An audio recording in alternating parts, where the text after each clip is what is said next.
وایم دا د پښتونخوا وطن او زمونږ د خاورې په بونډري ولاړ یو دا ټک پول دی دا د برطانیا د وخت تاسو وینئ غزل وایو خو دا وخت مونږ د بنو له پرلته راوچت شوي یو د شپې تاسو ته پته ده چې په وزیرستاني کډوالو په خوست کې څومره جبر شوی د هغې په اړه موږ پرلت شروع دی روان چیرې یو د بېوسۍ د مایوسۍ حد دی علي وزیر د لکونو خلکو د زړه ټوټه ده او د خلکو منتخب MNA دی د پارلمان هغه دا وخت بیا د کراچۍ زندان ته واپس وړي د هغه د لیدو دپاره ځو خو دا د اټک پل دی د ملګرو غوښتنه وه د یو نوی غزل غواړم در سره شریکم د روانو حالاتو په حواله او د ځان نه هم لږ ګیله ده پکې د خپل ځان البته وایي ما د کام دپاره په رښتیا مبارزه وکړه نن مې فاتحه وکړه پرون مې جنازه وکړه ما د کام دپاره په رښتیا مبارزه وکړه نن مې فاتحه وکړه پرون مې جنازه وکړه او زه اوس هم د عدم تشدد فلسفې لولم خلکو مې په دین وطن عزت ناموز حمله وکړه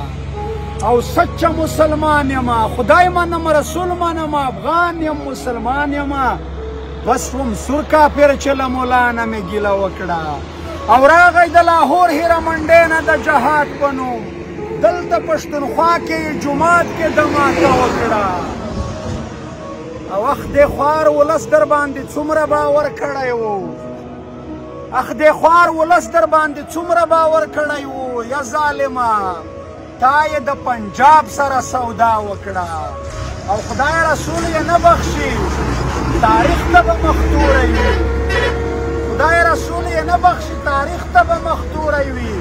چا چې د وطن له خاورې مور سره جفا وکړه خدای رسول یې نه بخشي تاریخ ته به مختوری وي چا چې د وطن له خاورې مور سره جفا وکړه مشره کام پرسته کشران ځکه تر تا مخکې شول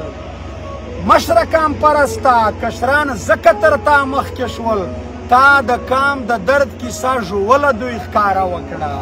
بیا محب الوطن پاکستانی نشومه مړ شومه بیا محب الوطن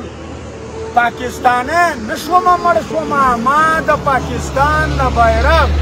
شنه سپینه جوړه وکړه زه الوطن پاکستانی نشومه مړ شومه ما د پاکستان له بیرغ شنه سپینه جوړه وکړه او